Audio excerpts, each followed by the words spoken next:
Allora, buonasera a tutti. Siamo arrivati all'ultima puntata del nostro ciclo di archeologia di quest'anno e abbiamo il piacere di avere con noi la dottoressa Miriam Pilutti-Namer, che concluderà con la sua conferenza sul campanile di San Marco. 2 parole di presentazione della dottoressa. Triestina di nascita, si è laureata a Ca' Foscari a Venezia con una tesi di archeologia e già mi diceva adesso proprio una tesi già sul materiale di spoglio antico in Venezia, cosa che mi pare ha segnato subito la sua carriera di archeologa, carriera che è proseguita in modo molto brillante frequentando la scuola di specializzazione presso l'Università Normale di Pisa con 2 celeberrimi professori, il professore Settis e il professore Zancher, e presso l'Università Normale di Pisa è stata pure assegnista dal 2016 e dal 2018 e nell'ambito di questo suo assegno di ricerca ha elaborato questo studio, questo grosso studio su Giacomo Boni, che è poi uscito, si è concluso nel 2019 con il volume Giacomo Boni, Storia, Memoria e Archeonomia, edito dall'EMA di Breschneider di Roma, quindi insomma un'opera decisamente di grande importanza.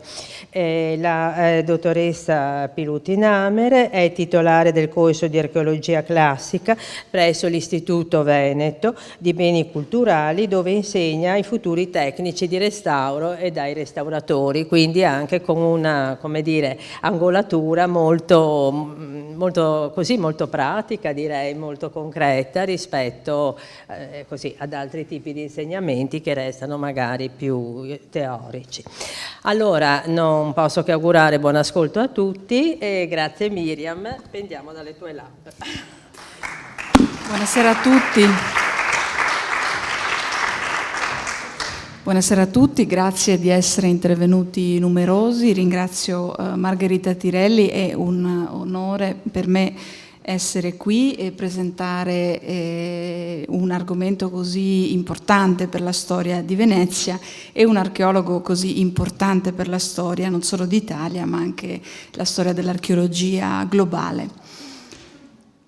Un giovane di talento nato a Venezia che fece fortuna a Roma come archeologo. Potrebbe essere questa la definizione che di sé avrebbe dato Giacomo Boni. Operaio di cantiere edile, architetto, anche se non diplomato, funzionario dell'allora Ministero dell'Istruzione, visionario, scienziato, archeologo, botanico, vate, leggenda, oggi mito. Poliedrico e geniale, anticipatore, Boni è tuttora considerato uno dei maggiori archeologi italiani. Soprattutto è ancora figura capace di ispirare le nuove generazioni e far discutere le più anziane.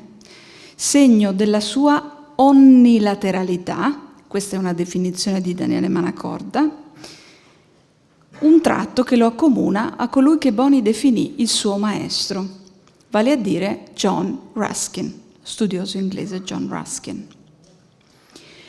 Gli intellettuali del Novecento, architetti e archeologi anzitutto, si sono dovuti confrontare tutti con questo ingombrante personaggio, capace di suscitare un dibattito incessante sul ruolo che ebbe nell'alimentare il mito fascista di Roma, ma anche sulla definizione del contributo che diede allo sviluppo dell'archeologia come scienza.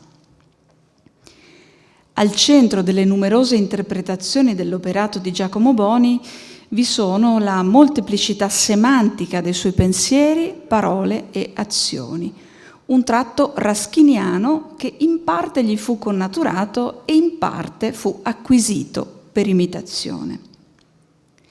E vi è inoltre la coinvolgente quanto problematica biografia che la sua ispirata collaboratrice storica dell'arte Eva Tea gli dedicò. In questi anni abbiamo assistito a una vera e propria fioritura di studi su Giacomo Boni, culminati in una recente mostra tuttora in corso al Parco Archeologico del Colosseo. Nato a Cannareggio il 25 aprile 1859, veneziano dunque per nascita, oltre che per destino, Boni era il primogenito di 3 maschi. Rimasto orfano a 14 anni, fu avviato al lavoro di operaio nei cantieri edili. L'anelito di Venezia per l'annessione al Regno d'Italia era forte e il giovane si ritrovò coinvolto nei numerosi progetti di rifacimento, restauro, ammodernamento della città. La sua estraneità ai contesti che contavano in quel Regno d'Italia che aveva bisogno di homines novi, di uomini nuovi, non fu un peso. Il signor Boni, come era chiamato, era stimato per la sua abilità di operaio prima e di disegnatore tecnico poi. E di che foggia fossero gli abiti che indossava non importava granché. Naturalmente non a tutti. E questo perché il giovane non sapeva trattenere la propria lingua mordace, criticando apertamente l'ingenuo buonsenso di chi agiva come sempre si era fatto, sia nei termini della conservazione dei monumenti che in ambito archeologico. Ma in quella Venezia che ancora andava cercando la propria identità del futuro, non c'era motivo di osteggiare la carriera di Boni, che anzi aveva meriti e caratteristiche affatto comuni. Una predisposizione per le lingue, in particolare l'inglese, al tempo poco frequentato, oltre che la capacità di orientarsi nel sottosuolo veneziano. L'inglese lo aveva imparato alle serali del Paolo Sarpi, dove tra gli altri insegnava Pompeo Molmenti, poco più anziani di lui, intellettuale di alta levatura, che come Boni divenne senatore del Regno e cui dobbiamo importanti riflessioni sulla tutela dell'ambiente che confluirono nell'articolo 9 della Costituzione della Repubblica Italiana.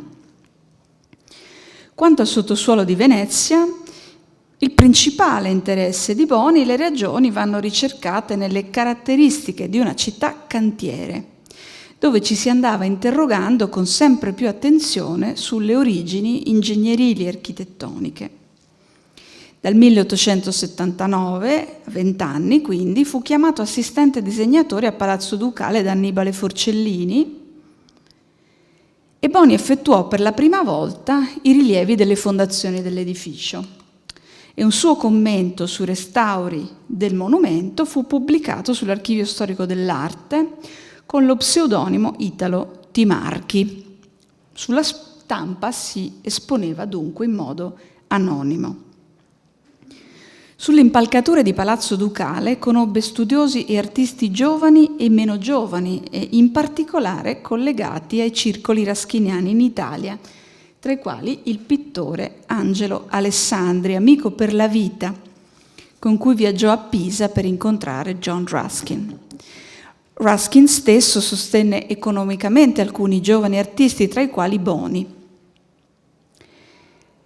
Grazie alla visibilità della sua posizione a Palazzo Ducale, posizione a quanto risulta ricoperta in modo informale, Boni iniziò a farsi conoscere a Venezia, anzitutto all'Ateneo Veneto, quindi proprio qui, dove tenne diverse conferenze sulle antiche mura di Bassano, sul senso del colore in Ruskin e successivamente presso la Deputazione di Storia Patria. Fu qui che nacque la prima grande occasione di scavo della sua vita, quella dell'esplorazione delle fondazioni del campanile di San Marco. Clarence Howard Blackwell, architetto americano nato nel 1857 a Boston, nel 1885 da Amsterdam decise di recarsi a Venezia per studiare le fondazioni della città. Il suo interesse era per l'indagine del Palazzo Ducale, ma l'architetto Bartolomeo Franco, professore all'Accademia, lo mise in contatto col Boni, il quale gli propose invece lo scavo alle fondazioni del campanile di San Marco, perché non era stato mai intentato. Nel diario di Blackwell si trova il racconto in quella impresa, che potrete leggere in traduzione italiana nella versione scritta di questo intervento. La reputazione che Boni ne aveva guadagnata, che Blackwell menziona, è da riferire a un saggio divenuto celebre, apparso sulla rivista Archivio Veneto nel 1885. Questo è il diario di Blackwell e questo è il saggio apparso su Archivio Veneto nel 1885, dove si trova questo notissimo rilievo del masso di fondazione del campanile che è passato alla storia come il primo scavo stratigrafico condotto in Italia. Daniele Manacorda ha di recente chiarito che si tratta di un rilievo architettonico applicato al sottosuolo, ma la sostanza non cambia. Boni rivoluzionò il metodo di indagine archeologica e dimostrò di esserne consapevole. A differenza di Blackwell, che tratta le sue considerazioni argomentate in un lungo articolo su The American Architect, Blackwell dedicò la sua carriera all'architettura, in particolare di teatri, per i quali soprattutto è noto. Quel saggio di Boni del 1885, celebrato, raccontato anche sulle colonne del quotidiano L'Adriatico, che aveva seguito attentamente l'intera stagione di scavi in Piazza San Marco, proprio grazie a una serie di articoli anonimi, ma di probabile pugno di Giacomo Boni, bene, quel saggio pose le basi per il ritorno del giovane a Venezia, da Roma, all'indomani del crollo del campanile di San Marco nel luglio del 1902. Fu in quell'occasione che Boni ebbe finalmente una promozione, dopo che aveva già effettuato scoperte molto importanti, quali aver rinvenuto l'Apis niger nel 1899 e aver riportato il Foro di Roma al centro dell'attenzione globale. Diventò nel 1902 direttore dell'Ufficio per i monumenti del Veneto, scalzando Federico Berchet, dopo una gavetta di quasi 30 anni. Lo stesso Berchet era stato indiretto responsabile del trasferimento di Boni a Roma, che era avvenuto nel 1888. Erano anni in cui la fama del futuro archeologo andava a Venezia crescendo proprio per l'impresa degli scavi in Piazza San Marco. L'impresa suscitò gelosie e ostilità e le pressioni per allontanare Boni da Venezia crebbero. Fu dunque costretto a lasciare la città e a passare le consegne sugli scavi in Piazza San Marco proprio a quello stesso Berchet che l'aveva osteggiato. Al rientro a Venezia nel 1902, anche se in una situazione drammatica, Boni avrebbe dunque potuto anche godersi un po' di soddisfazione, se non che nel frattempo aveva ottenuto risultati straordinari negli scavi del Foro del Palatino ed era proprio nel 1902 concentrato sullo scavo del sepolcreto arcaico, divenuto celebre per aver contribuito in modo determinante a rivelare che la Roma dei Re, la Roma repubblicana, non erano infatti leggenda né tradizione priva di fondamento. Tornando al campanile di San Marco, a lungo si cercarono motivi e responsabilità del crollo, tanto che la vicenda intricata del vaglio dei reperti archeologici rinvenuti tra le macerie, la vicenda dell'indagine del masso di fondazione, la questione dello studio ingegneristico e architettonico premesso alla ricostruzione e oltre che alla ricostruzione vera e propria, richiesero 10 anni e il coinvolgimento di molti professionisti, tra i quali personalità al tempo celebri. Oltre a Giacomo Boni, vale la pena menzionare l'architetto Luca Beltrami. Giacomo Boni, chiamato a Venezia, ebbe il compito di selezionare i reperti archeologici nel cumulo indifferenziato di macerie e di procedere all'analisi dei materiali che furono al centro di una mostra che si tenne a Palazzo Ducale nel 1912 per celebrare la ricostruzione del campanile. Al momento di rendere noti i disegni e le riproduzioni fotografiche dei reperti, Va sottolineato che Boni vi assommò quanto era stato rinvenuto negli scavi che lui stesso aveva iniziato e che erano poi stati condotti da Berchet negli anni 90 dell'Ottocento. Tra i reperti di epoca romana che si ritrovarono vale la pena menzionare sculture che appartengono all'ambito funerario e architettonico, come ad esempio un frammento di cornice architettonica a 2 file di perline di età imperiale, un frammento di ara quadrangolare con decorazione a rosette e racemi vegetali, forse di età augustea, un frammento di decorazione architettonica pertinente a un soffitto della prima età augustea, vedete qui i confronti, un frammento di cornice architettonica della tarda età augustea, qui l'insieme e qui il dettaglio che porta alla datazione.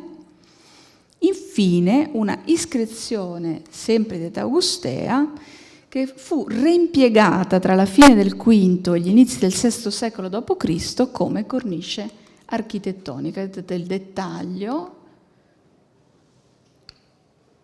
questa è l'iscrizione e qui avete la rilavorazione, ecco, che è dettaglio trovate incorniciata in rosso. Al tempo però fecero notizia soprattutto i laterizi bollati, i mattoni, suscitando fantasie le più varie sulla datazione del primo nucleo del campanile di San Marco, che a quanto tuttora ne sappiamo è da collocare nel IX secolo d.C. Alla datazione non concorsero però né i dati emersi dall'esplorazione del 1885 né dalle indagini del 1902-1903. Tuttora la cronologia di fondazione del campanile di San Marco si trae da un incrocio di dati derivati dall'analisi sulle modalità costruttive e dalla tradizione documentaria. I laterizi di epoca romana e le malte furono in effetti al centro di una lunga riflessione, sia di Boni che di Beltrami, e questo perché se ne dovette commissionare la produzione ex novo ai fini della ricostruzione, cioè nella ricostruzione non vennero riutilizzati per la più parte i materiali del crollo. I laterizi furono sottoposti a prove di carico, le malte ad analisi sul degrado e al contempo si studiò la provenienza dei mattoni bollati, ricavandone che nella maggior parte proveniva dagli antichi siti romani della terraferma, dati confermati anche in un aggiornato studio recente condotto da Francesca Maritain, che ha in particolare individuato i centri di produzione nei pressi di Oderzo, Padova, Concordia e Aquileia. Vengo dunque a leggervi parti di una intervista pungente che lo scrittore e giornalista Mario Morasso fece per la Gazzetta di Venezia il 28 luglio 1902, proprio su scorta della notizia che il ritrovamento dei mattoni di epoca romana stava suscitando presso l'opinione pubblica. Il brano è molto lungo e ne leggerò soltanto degli estratti, ma ci offre un interessante spaccato delle curiosità, delle preoccupazioni, delle ansie dei veneziani dell'epoca, non solo a proposito della stabilità dei campanili, ma dei palazzi, per esempio. E dimostra al contempo che Giacomo Boni si sta trasformando nel mito di se stesso, e lo troviamo già qui descritto come un visionario un po' stralunato, sempre impegnato, sempre alla ricerca di qualcosa, qualcuno. Leggo.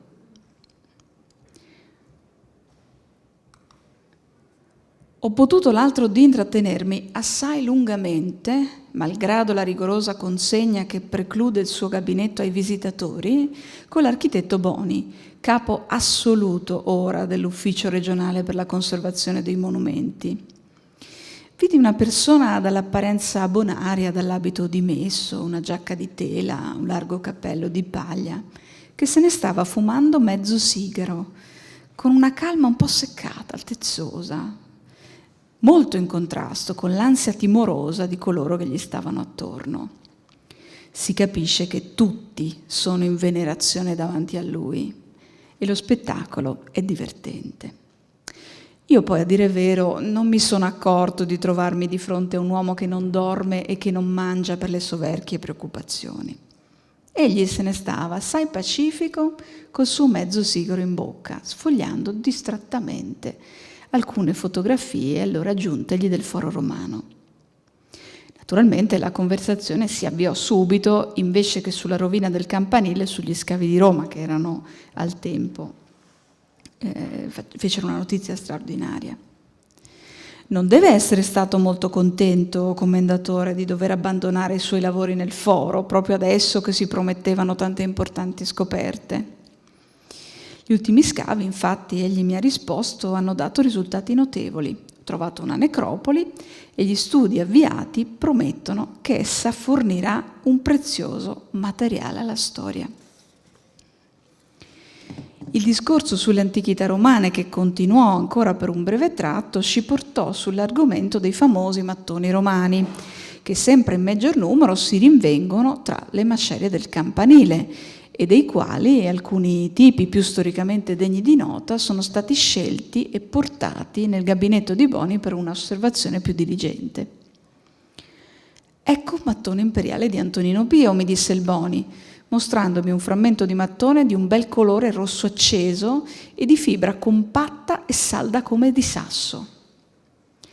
È il primo che abbiamo trovato di questo periodo, altri ve ne saranno e furono tratti da edifici romani di Aquileia. Guardi ora questi segni curiosi, e mi indicò un altro mattone più largo, biancastro, che portava certe incavature curve. Sono le impronte delle unghie di un giovane vitello che camminò sopra il mattone prima che questo passasse alla fornace. Quella traccia di vita lontana, fissata indelebilmente e riapparsa ora ai nostri occhi, mi ripresentava allo spirito la formazione di quel pezzo di argilla, mi evocava la visione dell'opera che lo costruì, del luogo ove fosse esposto al sole, dei primitivi fornasciai che lo impastarono e del tranquillo vitello che lo calpestò, come se tutto ciò fosse avvenuto ieri, o che per un istante la mia esistenza fosse trasportata nei secoli addietro. Ma dall'ampio finestrone richiamava alla realtà e allo scopo del mio colloquio l'alto monte delle rovine, frugato delicatamente dagli scavatori e dai ricercatori. In questi giorni si moltiplicano gli allarmi per ogni insegna e vetusto monumento veneziano. Vi è chi asserisce che tutti gli edifici si avviano rapidamente alla suprema disgregazione e che se in pochi anni non si restaura e non si rinnova, tutto si sfascerà e precipiterà come il campanile. È possibile, commendatore, che la fine di Venezia sia così imminente? Questa volta il Boni non mi rispose categoricamente. Anzitutto i monumenti veneziani non sono affatto tutti nello stesso grado di conservazione. Le procuratie vecchie, cominciamo dal monumento più vicino, sono in uno stato lamentevole, questo sì, ma ci vorrà tempo prima che si proceda al riparo. Bisogna prima compiere un esatto rilievo delle condizioni costruttive in cui si trovavano in antico le procuratie e poi un rilievo delle condizioni completamente mutate in cui si trovano adesso e cercare con opportuni lavori di rimettere il più possibile nello stato pristino. Ogni singolo proprietario ha lavorato dentro al suo pezzo di procuratie senza mai preoccuparsi delle conseguenze statiche della sua opera e di ciò che facevano per loro conto i proprietari vicini, aperto porte, demolito muri, introdotto condutture, raschiato, sforacchiato qua e là, e non contento di ciò ha infinitamente aumentato il contenuto degli appartamenti, affittandoli come depositi di vetrerie, di marmi, di mobili, talché il peso che oggi sostengono i pilastri terreni deteriorati dal tempo e dagli uomini è eccessivo e pericoloso. I campanili sì che sono quasi tutti male ridotti, e non solo a Venezia, ma anche in altre regioni d'Italia, poiché per tutti i campanili vi è una causa uniforme e imprescindibile di deterioramento, e tal causa è costituita dalle vibrazioni prodotte dal suono in volata delle campane. Si calcola che dopo 3 secoli un campanile si trovi in crisi per il deterioramento prodotto da queste vibrazioni. Ed i palazzi in Canal Grande? Anche per questi vi è una causa comune di disgregazione, lo sbattimento delle acque sollevate dal passaggio dei vaporetti? Potrebbe darsi che si trovassero tutti pressappoco ad uno stesso stato critico? Non credo. Intanto la diversità degli edifici ne determina per sé stessa il differente stato di conservazione. E poi la diversità delle epoche della loro costruzione porta a una differenza notevolissima nei modi della costruzione stessa, nella quantità dei materiali e specie delle calci. Già dalla fine del Cinquecento gli architetti non seguivano altri precetti fuori da quelli della scuola romana, trattavano la pietra come doveva essere trattata, propriamente, non con i sistemi del legno, e la sapevano connettere con calce resistentissima. È sicuro che gli edifici di questo periodo e quelli posteriori presentano alla corrosione delle ondate una resistenza più valida di quella degli edifici più antichi. In ogni modo, è pure mio avviso che si debba ora por mente agli scavi delle draghe in Canal Grande, scavi che adesso, ed è finora il governo che li fa eseguire, si compiono troppo profondamente, troppo da vicino ai palazzi. E alla questione dei vaporetti, dei quali la forma deve essere mutata perché produca il minor movimento possibile di acque. Ecco, qui l'intervista si conclude, un pezzo lungo ma un po' raro, e mi piaceva di condividerlo in questa sede in particolare. E come si conclude l'intervista, a breve si sarebbe conclusa anche l'esperienza che aveva riportato Boni nella sua città natale. Rimase infatti soltanto pochi mesi a Venezia nel 1902, e il suo coinvolgimento per il crollo e la ricostruzione del campanile furono il suo ultimo atto di amore per la città. Di seguito la lasciò, stavolta per sempre, preferendovi Roma, dove tuttora è sepolto sul Palatino. Grazie.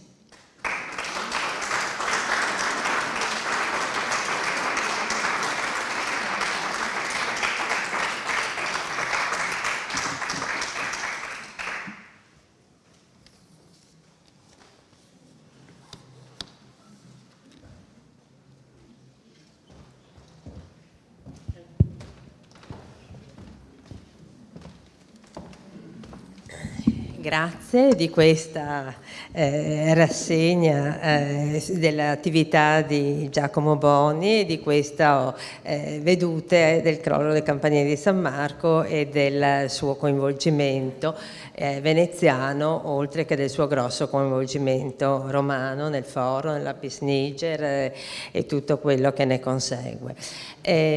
Abbiamo spazio per qualche domanda, se c'è.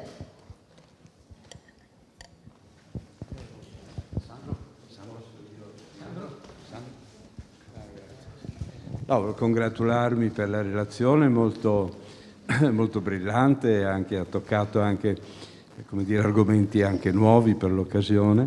No, potrebbe essere uno spunto se la dottoressa volesse dirci qualcosa sullo smaltimento delle macerie, perché forse anche una pagina interessante che lei aveva studiato a suo tempo. Sì, grazie per questa domanda. Allora, naturalmente le macerie erano imponenti.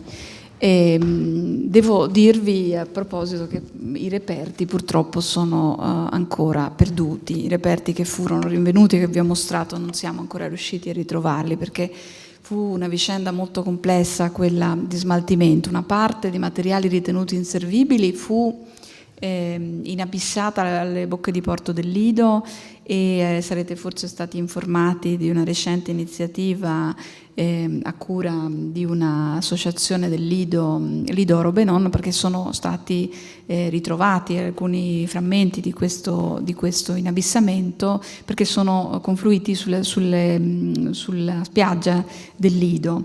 Quelli furono materiali di risulta ritenuti inservibili da Giacomo Boni, che vennero quindi scartati, inabissati con una forma di inabissamento rituale che lui stesso compì allontanandosi appunto in laguna.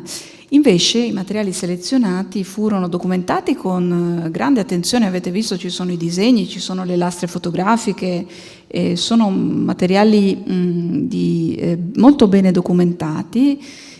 Servirono a una mostra a Palazzo Ducale, che si tiene a Palazzo Ducale per inaugurare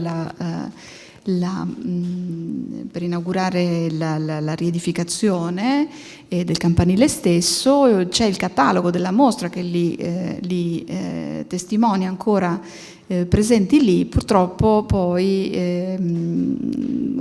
non siamo più riusciti a ritrovarli, non sono al Museo Archeologico, non sono a Palazzo Ducale, non sono nei vari depositi dei magazzini.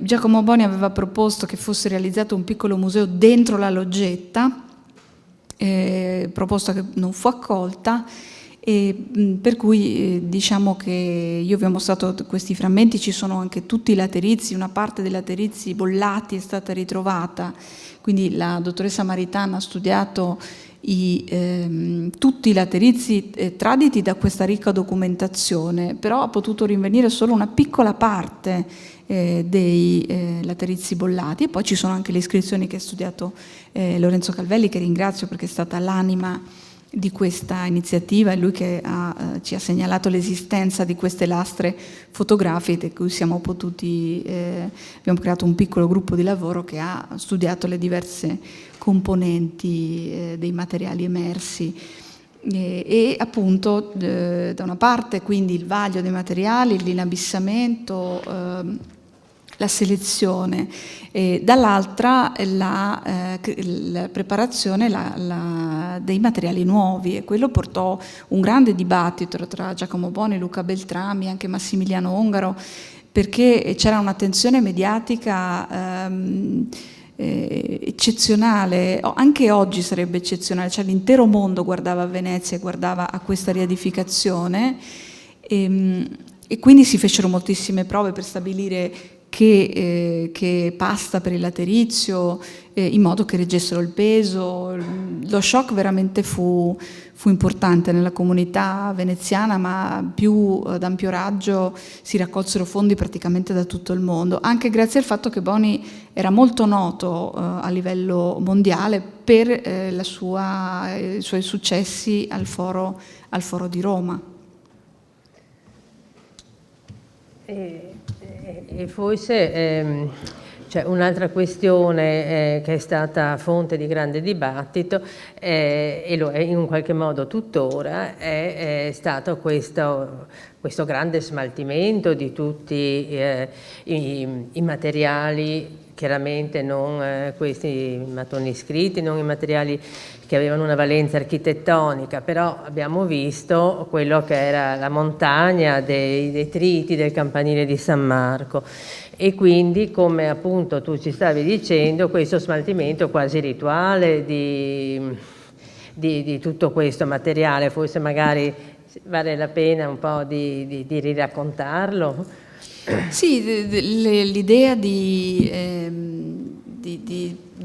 restituire alle acque da cui Venezia era nata questi materiali, che ovviamente non sono tutti materiali archeologici così antichi, di epoca romana, ci sono materiali ovviamente di età altomedievale, medievale, rinascimentale, perché il campanile ha avuto diverse fasi di edificazione, e quindi una piccola parte con Giacomo Boni, con la figlia di Angelo Alessandri, si allontanò con una barca presso le Bocche di Porto e celebrò, ecco, si congedò insomma da questi materiali che poi vennero riversati in effetti in grande numero.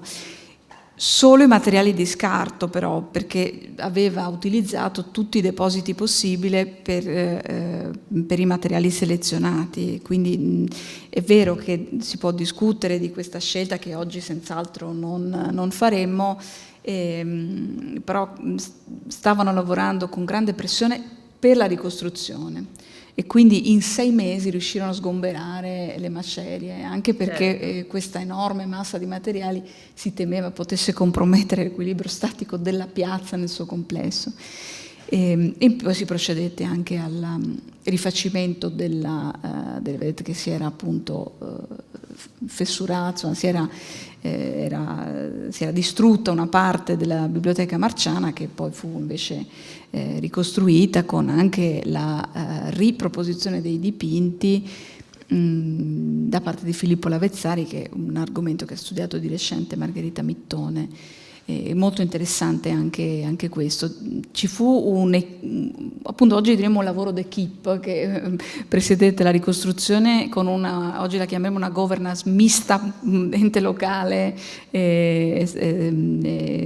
Stato, quindi pubblico e anche privato, perché le donazioni furono tantissime. Questa è una delle immagini iconiche, perché all'indomani della caduta, che come sapete non procurò vittime, ci fu un vagabondare di turisti tra le rovine, appunto pezzettini dovrebbero essere un po' dappertutto. Di recente Sarabini, che vedo qui in sala, ha trovato il cosiddetto tocchetton, cioè invece il nucleo fondante del campanile, lo ha tutelato e quindi si conserva ancora, però c'era un atteggiamento più disinvolto rispetto a queste macerie, perché l'obiettivo era quello della ricostruzione.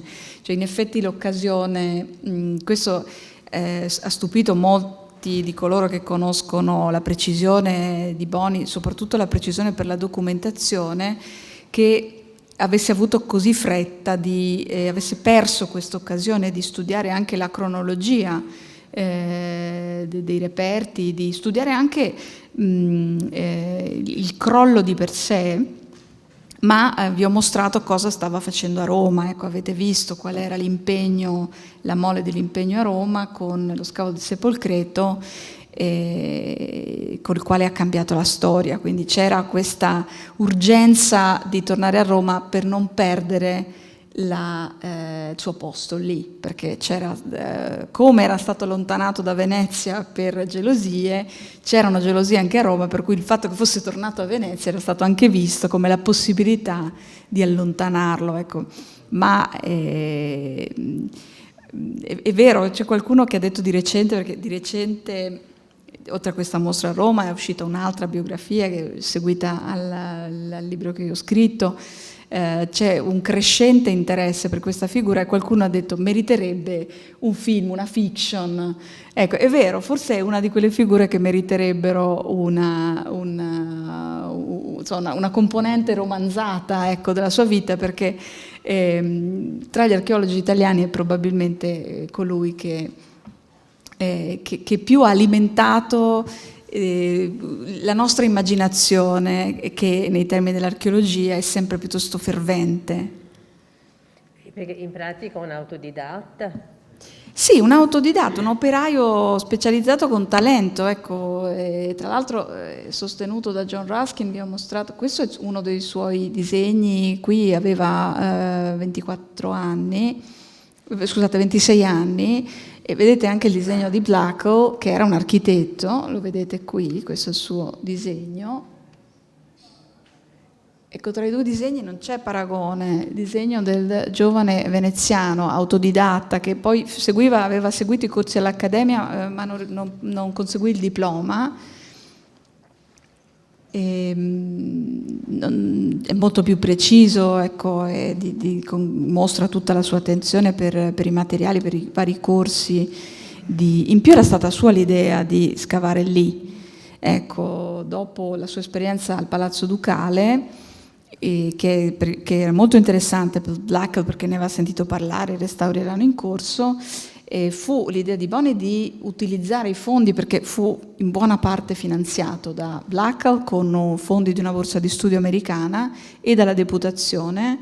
Quindi l'idea di utilizzare questi fondi, questi finanziamenti, ma al contempo di dover avere a che fare con l'acqua, perché lì si ritrovarono per tutto il tempo di questa esplorazione a dover drenare l'acqua, e con la tecnologia disponibile al tempo, che ovviamente non era paragonabile.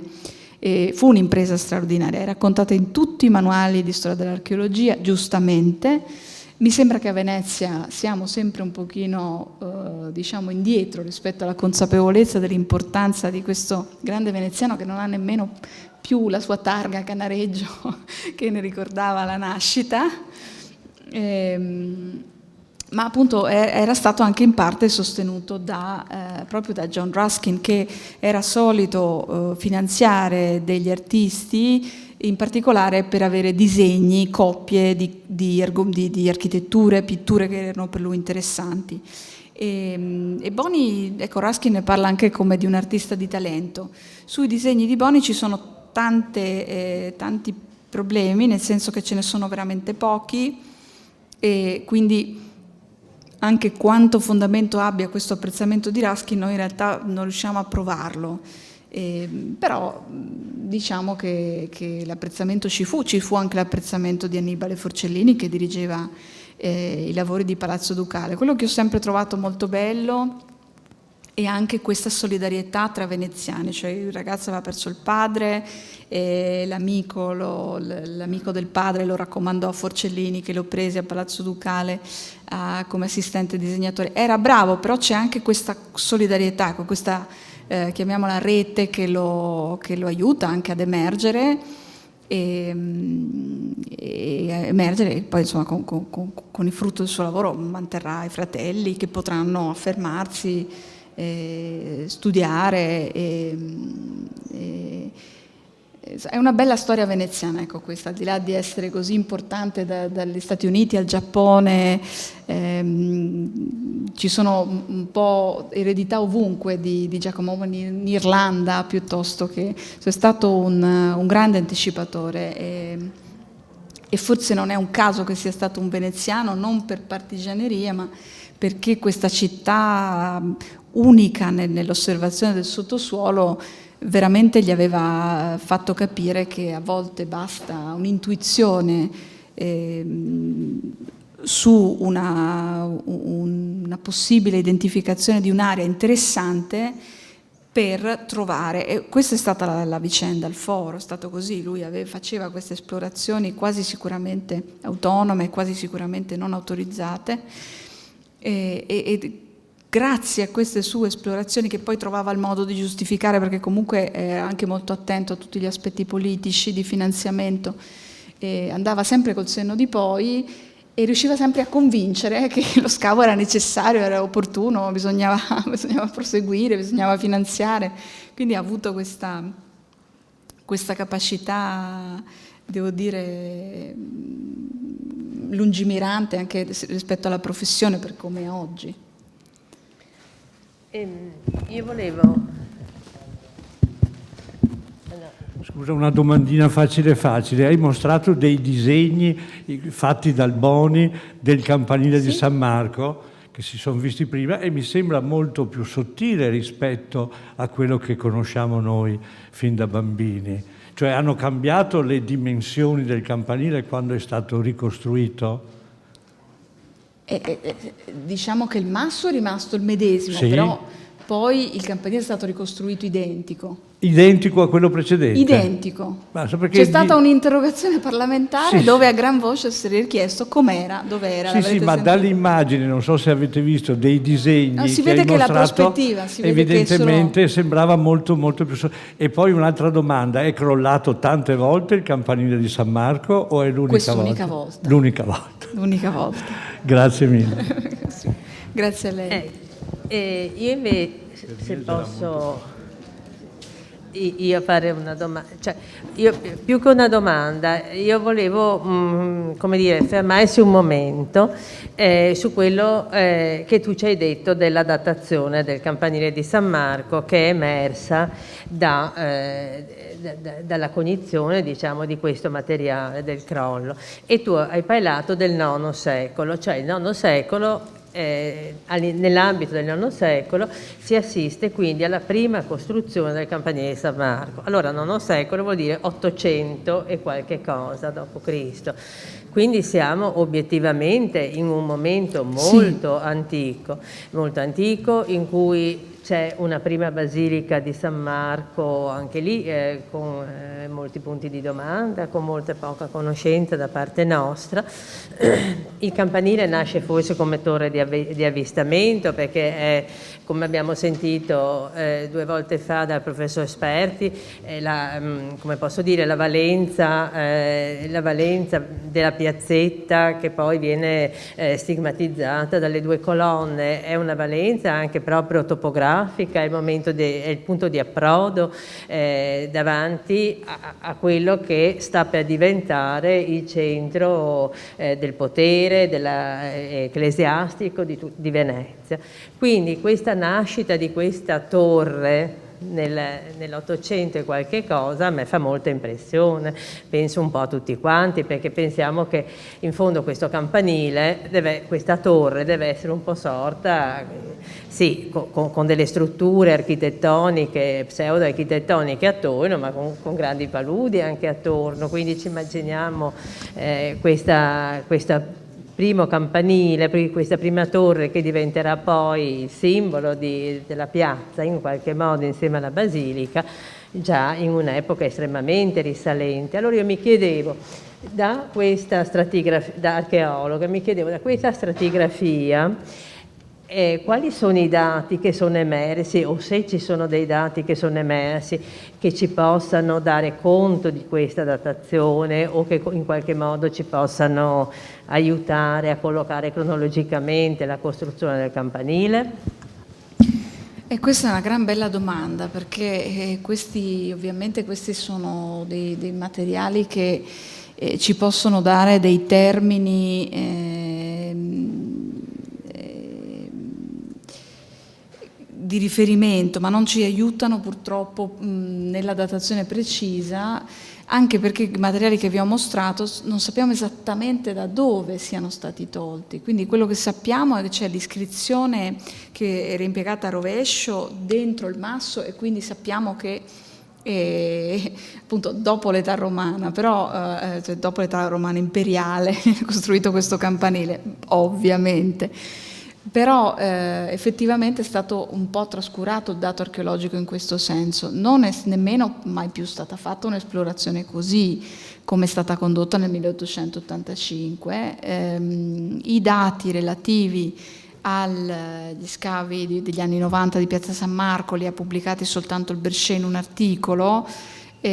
Sicuramente ci sarebbe bisogno di fare sistema di tutte queste informazioni per arrivare a nuove informazioni proprio su un'area che Boni chiamava non a caso il foro veneziano, un'area che è talmente densa di simboli che non può non avere una stratigrafia complessa, che andrebbe senz'altro oggi riletta con le quote, Sì, perché questo qui è il masso originario. Questo è il masso, cioè, sì. Questa è l'originaria fondazione del campanile di San Marco del IX secolo d.C. Sì, questa è tra l'altro ci testimonia una capacità della tecnica costruttiva molto avanzata, esatto. Nel senso che questi massi vanno reperiti, condotti a Venezia, squadrati per essere riutilizzati o comunque scelti secondo un progetto, quindi ci danno una dimensione tecnologica, una realtà tecnologica molto avanzata.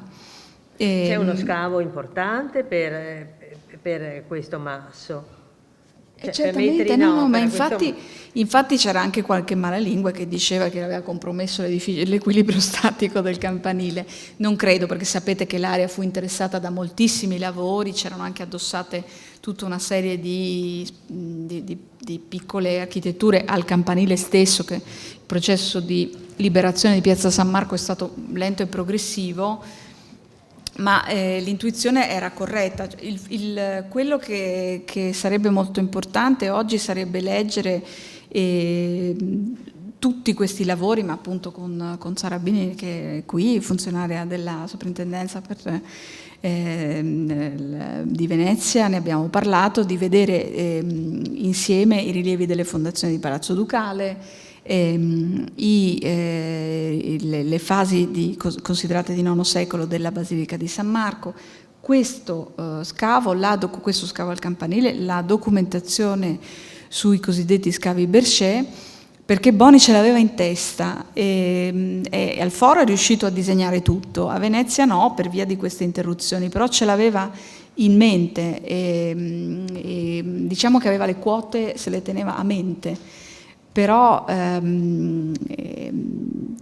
sicuramente la precocità, insomma, tenete conto che un disegno fatto a 26 anni, lui lavorava già da 12, insomma, aveva già discreta esperienza sia come operaio di cantiere che come tecnico, che come disegnatore di architettura. Quindi è interessante rivedere tutta questa documentazione. Nel 1902, questa è stata una critica che gli è stata mossa, corretta, ha prestato meno attenzione al dato archeologico, tant'è che non ha riguardato il masso. È stato liberato, si vedeva da una fotografia, adesso ve la mostro.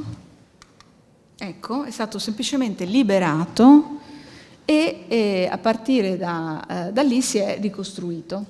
Quindi lui aveva perso interesse nel sottosuolo di Venezia, in parte purtroppo, non l'aveva più considerato interessante.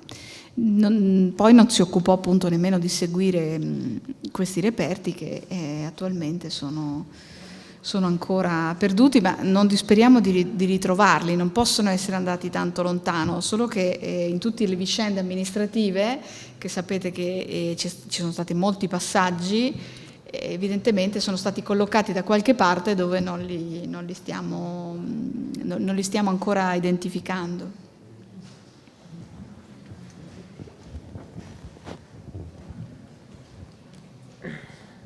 Beh, se non abbiamo altre domande, io direi che veramente ringraziamo moltissimo la dottoressa Pilutti-Namer per questa, secondo me, interessantissima conclusione del nostro ciclo di archeologia.